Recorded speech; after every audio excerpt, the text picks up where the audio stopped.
से खेले। और कई बच्चे होते हैं कि उनको चलो बेटा क्रिकेट सीख लो, क्रिकेट देखने का एक बॉल लग गई उसको गई नहीं वापस लौट के कभी जिंदगी भर, बचपन से मन में है कि इससे बॉल लग जाती है, इसमें नहीं जाना है। क्रिकेट ठीक से खेला है, रणजी खेला है, आईपीएल खेला है, उसके बाद एक दिन बोले यार मजा नहीं आ रहा, छोड़ो। इस बार इंटरव्यू में एक बच्चा है हमारे पास, इंग्लिश मीडियम का था, उसकी उम्र होगी मुश्किल से 22 से 23 साल, रणजी खेल चुका है क्रिकेट में, और उसके सामने 3 साल पहले सवाल ये उठा कि वो क्रिकेट में ही करियर बनाए या कुछ और करे। उसने घर में घोषणा कर दी मैं क्रिकेट में ही करियर बनाऊंगा। उसका आईपीएल में हो जाता, उसको ऐसा लग रहा था उस समय।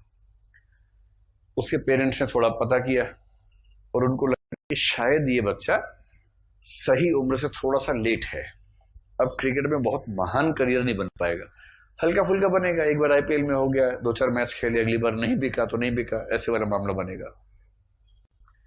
तो पेरेंट्स समझाया कि बेटा ऐसा है, थोड़ा लेट हो गए, अगली पीढ़ी में ट्राई करना है इस चीज को, तुम्हारा बच्चा खेल लेगा, तुम कुछ और चीज देखो।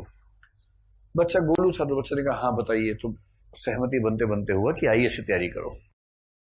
बच्चा बिहार से है, वहां का राष्ट्रीय शौक है आईएएस बनना, तो उस बच्चे का भी शौक आईएएस बनना हुआ।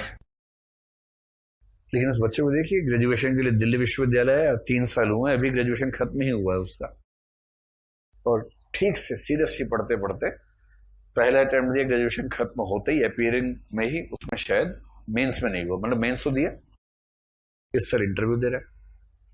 और मेरा ख्याल है कि हमने जो करीब 300-350 इंटरव्यू लिए हैं, मतलब मैंने नहीं, हमारी पूरी टीम ने, उन 300-350 में से शायद सबसे अच्छे 3 इंटरव्यू निकालेंगे तो उनमें से एक वो बच्चा है।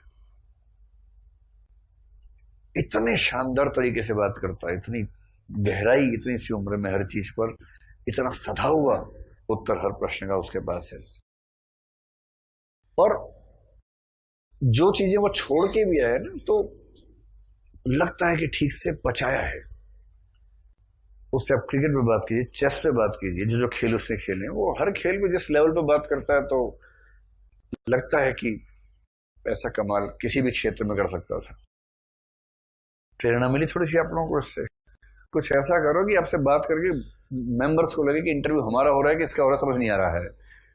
ऐसा इंटरव्यू देना है, इंटरव्यू देना नहीं है, इंटरव्यू लेके आना है, दे के नहीं आना है, इंटरव्यू लेके आना है। मेंबर्स बाद में डिलाइटेड हो कि आज तो पैसा वसूल हो गया। इस बच्चे से आधा घंटा बात करके एनलाइटनमेंट महसूस हो रहा है। मेंबर्स का है, बच्चे तो बाहर आके बोलते ही कि एनलाइटमेंट हो गया हमारा, मेंबर्स का हो जाए तब मजा है। तो कबीर हठयोग के रास्ते पर चले बचपन में, और धूमधाम से चले, बहुत दूर तक चले हैं, रणजी खेला है हठयोग में। और एक दिन उनको लगा कि ठीक नहीं है यार ये, तो झाड़ फटकार के चल दिए। गगना पवना दोनों बिन से कहां गया जोग तुम्हारा, चले गए थे इधर। क्या होता है वो, षट चक्र भेदन के बाद होता है अनहदनाद होता है। अनहदनाद की स्थिति में चले गए, उनको लगा कि अब मैं स्थायी रूप से मुक्ति की स्थिति में जाऊंगा, लेकिन वो निरति नहीं थी, सुरति थी। सुरति यानी ये नहीं, सुरति। सुरति का मतलब है ऐसी स्थिति जहां मोक्ष जैसी स्थिति है किंतु क्षणिक हो, और निरति का मतलब है स्थायी अवस्था। वो लौट के आ गए, जैसा वो खुद कहते हैं, मुझे नहीं पता कि वहां गए थे कि नहीं गए थे, जैसा वो खुद कहते हैं।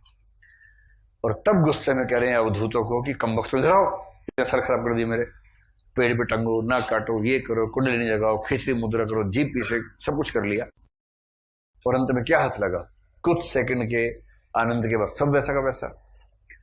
तब गुस्से में कहा कि गगना पवना दोनों में से कहां गया जोग तुम्हारा। बीच में ज्ञान के रास्ता भी अच्छा लगने लगा था, संतो भाई आई ज्ञान की आंधी रे, ये सब बोलते थे। पर धीरे धीरे उनको समझ में आ गया कि इस सब में कुछ नहीं रखा हुआ। जो मजा भक्ति में है ना, उसकी बात ही अलग है, उसकी बात ही अलग है। जो मजा बम बम भोले करने में है ना, वो मजा किसी और चीज में नहीं। और तब कबीर ने चलते चलते एक वाक्य बोल दिया, पकड़ी टेक कबीर भक्ति की, काजी रहे झक मारी। काजी लोग झक मारते रहे, हमने भक्ति का रास्ता पकड़ लिया, पकड़ लिया तो पकड़ लिया। नाच कह रही है मत जाओ, कभी ठीक नहीं लगता। बोले अगर पीछे है ना पलट के मारूंगा, खड़ा फेंक के मारूंगा तेरे सिर पे, गुमटी निकल जाएगी, ध्यान रखियो। कॉन्फिडेंस था ना, उनके पीछे कोई नहीं आता है, वो कबीर है। तो हम ये मान सकते हैं कि जो आदमी योग का रास्ता छोड़ के, ज्ञान का रास्ता छोड़ के, सारे रास्ते छोड़ के भक्ति में पहुंचा है अंत में, तो उसका मूल व्यक्तित्व क्या होना चाहिए? पहला कि आखिरी? आखिरी होना चाहिए। और दूसरी बात है कि भक्ति में ही उसको मिलता है चरम मस्ती का भाव, डूबने का भाव, आनंद का भाव। वो न ज्ञान में मिलता है, न योग में मिलता है। असली मस्ती का भाव भक्ति में है। वो भी भक्ति का वो रूप जब वो सूफियों से प्रभावित हो गए। मन मस्त हुआ तब क्यों बोले, मेरा साहब है घर माही, बाहर नैना क्यों खोले। अरे मेरा मन मस्त है, मेरा ईश्वर मेरे भीतर है, तो मैं बाहर आंखें खोलूंगा ही क्यों? मैं तो यही मस्त हूं, इससे ऊपर मुझे क्या चाहिए? इन दो बातों से हम केवल यह साबित कर सकते हैं कि भक्त व्यक्तित्व उनका मूल व्यक्तित्व है, क्योंकि यहां ऐसा नजर आता है। और अब अंतिम बात क्या है? इसी मूल व्यक्तित्व से, भक्त व्यक्तित्व से उनका कवि व्यक्तित्व बना है, इसी व्यक्तित्व से उनका संत व्यक्तित्व बना है, इसी व्यक्तित्व से उनका समाज सुधारक रूप बना है। ये व्याख्या कैसे होगी? आपके नोट्स में वो बातें संकेत में है, यहां थोड़ा समझ लीजिए, फिर देखिएगा सारे प्रश्न आप कर पा रहे हैं या नहीं उस वर्ग।